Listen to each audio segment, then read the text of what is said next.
na to, ito na din yung gamit namin ni Daddy. Para hindi na kami pa iba-iba ng sunblock pa. And then, syempre, dahil lalabas nga kami, itong bubong cleansing spray, para kung sakaling madapa si Javi o masugatan siya, may panlinis kami ng sugat niya. And then, itong lighten up cream, yan, sa mga sugat niyang nangingitim. Plus, itong runaway spray. Pero syempre, kapag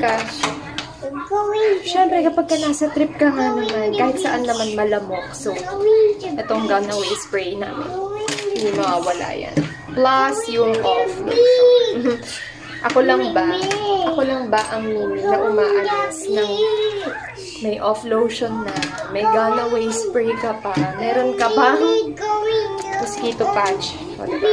Para kumpleto. Tsaka meron din kami netong after bites. Para kung sakaling makagat nga si Javi ng damo, na-applyan na namin na itong soothing gel.